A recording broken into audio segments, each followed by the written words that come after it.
Just a few tips here in terms of what you would need to do in order to have this kind of communication plan. So you need to define and refine information, very important. You need to actually not just leave the information loose ends, not just get the raw data and present the raw data, because that would be making absolutely no sense, right? So you need to present it in a way that you do the all the chewing, all the digestion, and you present that in a tablet format, in a nutshell, in a way that is easily consumed by these stakeholders. It's not something, you don't get all the 1,000 pages of documents and present everything one by one. Don't go through that, because that would be a mess for them to even go through.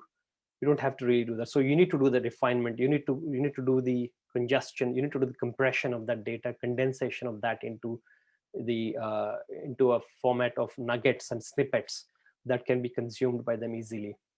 It should be, content should be very strong and effective, and that's where compelling content, compelling presentation, have proper structure. Make sure it is all having a structure of introduction, what you did, how you went about doing that, who are the people, what are the kind of insights that you gathered at a high level, and then what are the detailed level if you want to dwell on that. Otherwise you can jump straight into what you're going to do, what you're going to propose. Given this whole set of insights that you gathered, how is it going to help us in structuring our product roadmap, our product definition, our proposed process, whatever it is, right? So you need to have that kind of a structure in terms of how you're communicating that. Be concise and precise. Again, very important. You should be concise and precise. It's not, as I said, we just because we've got like 120 interviews and close to about 5,000 pages of document doesn't mean you present all of that 5,000 document or the data to the people there, right? So you need to do that kind of compression, make sure that you're just up to the point, deliver what is important, what can be done. Use visuals, very important, because as they say, a picture is worth 1,000 words. So it's very important. Use infographics, use graphs, charts, try and use those so that you can then deliver it more effectively instead of long paragraphs of text, which they don't anyway read because they're not interested. So, and be persuasive, very important. You need to be really hard hitting in terms of what message you're trying to communicate. What is it that you want the stakeholders to understand from your presentation, from your walkthrough, from your report?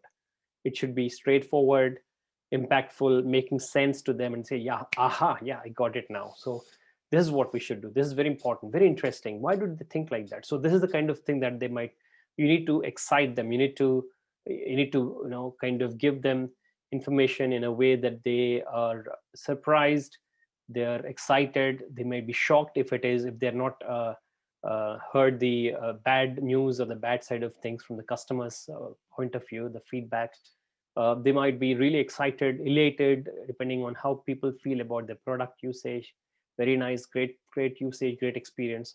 So whatever it is, you're trying to actually educate them. You're trying to expose them to things which they have not seen before, because this is rich, context-rich information. This is very, very powerful set of content that you have got. The data that you have collected is not available just anywhere on the internet or anything, because this is the customer. This is what our customers, our users, day in and day out, they're actually trying to say. So let's listen to what they've got to say about our products, about our brand. So we need to really open their minds, hearts, and eyes to the to what could be potentially coming through in terms of the next few iterations of the product.